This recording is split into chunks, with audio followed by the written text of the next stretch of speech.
You are using the MACD indicator. Completely wrong.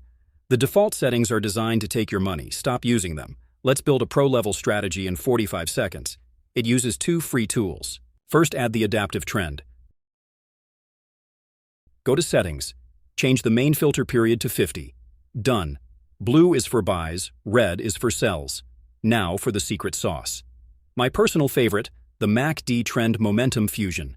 This requires us to add two MACD indicators. Let's configure the first one. This will be our Momentum MACD. In the inputs, set the fast length to 13 and the slow length to 21. In the Style tab, uncheck the MACD and signal lines. We only want the histogram. Change the histogram style to columns for a clear visual. Now for our second MACD, which will act as our trend indicator.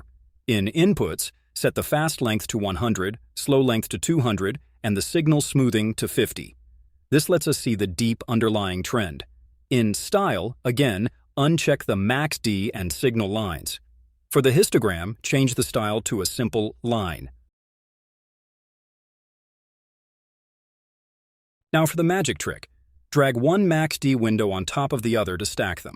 This gives us our complete fusion indicator. The ultimate buy signal. First, the adaptive trend. Following indicator must be blue.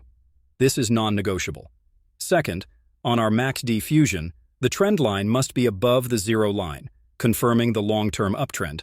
And finally, for our entry trigger, we wait for the momentum columns to make a full swing below the zero line and then come back up.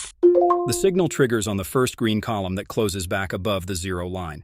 This shows the pullback is over and the momentum is rejoining the trend. We place our buy order. Stop loss goes at the recent swing low, and we aim for a risk to reward of 1 to 1.5. If this video blew your mind, please destroy that like button and make sure you're subscribed with notifications on, because the strategies I have planned are only going to get better. Thank you for watching, trade smart, and I'll see you in the next video. One quick tip. When scalping on shorter time frames, broker spread can seriously impact your results. Look for brokers that offer competitive, low-spread accounts to ensure your entry and exit points are as precise as possible. A good broker choice can truly make a difference. If you're looking for more guidance on choosing the right tools and partners for your trading journey, check the links in the description for exclusive resources and how you can connect with me.